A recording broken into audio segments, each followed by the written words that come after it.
This is the Moraine Valley Library podcast. This is Troy. This is Tish. And we are honored to be here today with one of our faculty members, Dr. Randy Connor from Humanities. Hi, Randy. Hi, how are you? Great. Thank you for coming and spending some time. Randy teaches humanities, including religion, culture, all kinds of stuff, and he has a specialty that relates to our one book, one college program, so we thought this would be a good opportunity to come in and have a short conversation, kind of things to come that we're going to talk about in the 2015-2016 academic year. So, maybe to get us started, Randy, could you just give us kind of a big picture of your research and your interests, and then we'll get into some of the details. Okay.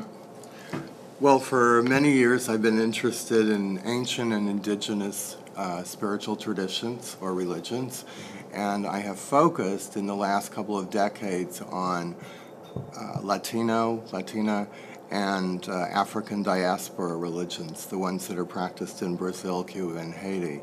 And that's what part of my doctoral work was about. My dissertation was actually on the survival of ancient and indigenous traditions in Europe. So this is pretty much my focus. And I look at those in terms of literature and the arts.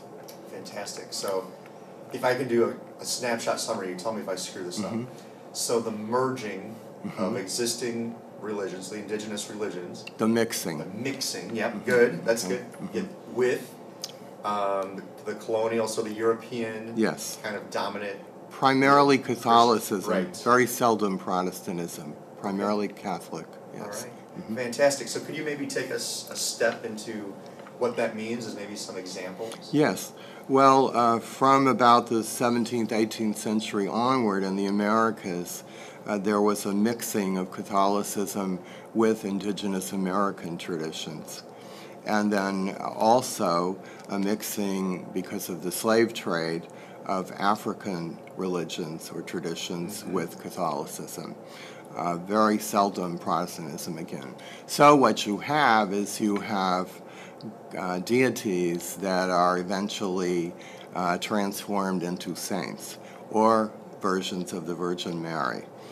The Virgin of Guadalupe being a prime example. Right. She was once the goddess Tonantzin of the Mexica people, and then transformed into the Virgin of Guadalupe because people refused basically to stop revering this holy feminine being. So when you talk about this mixing, of European religions, Catholicism, with the indigenous religions, that brings up the issue of colonization. The reason all of this was happening was Europeans were coming over and taking over these lands. Yes. So can you talk a little bit about how that plays into the religion as well? Yes. I would call this what's happening, what has emerged, a spirituality as opposed to a religion. Okay. So, and most of the Latinas and Chicanas or Chicanos that I know who write and who think about this, who are scholars of this, talk about mestizaje, meaning hybridity, meaning mixing, as opposed to just fusing things, so that the elements are preserved. Yes, colonialism has played a major role politically in terms of this developing spirituality. Can I go back just because I love the metaphor you used earlier when we were talking. Yes. So it's the difference between a salad as opposed to a blender. Exactly. Okay. Exactly. Yes. That's that kind of tangible description. Okay, good. I like. Excellent. Okay, I have just a couple of lines from my late friend Gloria Anzaldua's work. This is from an essay I gave at the University of Texas at Austin several years ago. Every year there is now a conference, an annual conference for her work, Gloria Anzaldua again. And this year over 900 people attended from all over the world. My partner and I and one of my doctoral students gave a presentation on her spirituality. But I'd like to read this. The sea cannot be fenced.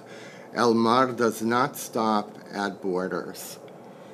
This continues to show the white man what she thought of his arrogance. Yemaya blew that wire fence down.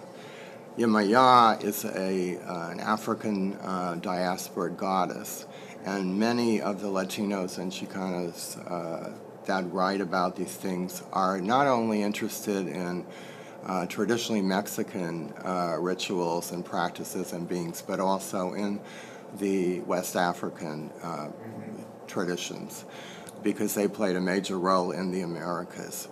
So here we have this idea of the sea not being able to fence in people, and so to speak. From that, you get the Rio Grande River and so on. And also, both Ana Castillo, who I believe is coming here. She is, October 8th. Great. All right, so in her book, So Far From God, she talks about a goddess of thought and the wind, Southwest Pueblo goddess named Cichtinaco.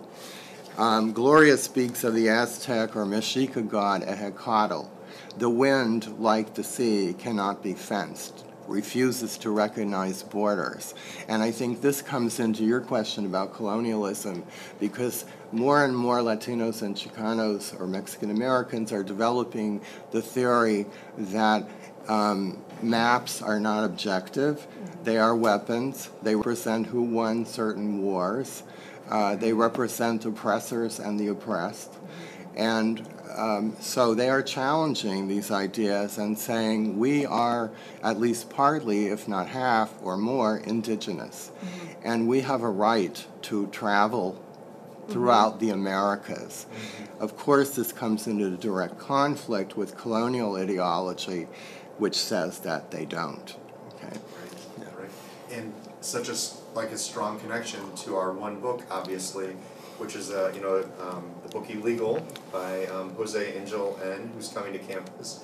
But in his story, it's a very personal, individual story, how he came, but struggles with these borders, and he wants to go home, and he cannot, and he finds himself torn between these two worlds. And so I can see how the spirituality, that philosophy, be a strong connection. So, I want to bring up this book that my friend Gloria wrote. She was primarily an adult writer and a feminist writer, but she loved children's books.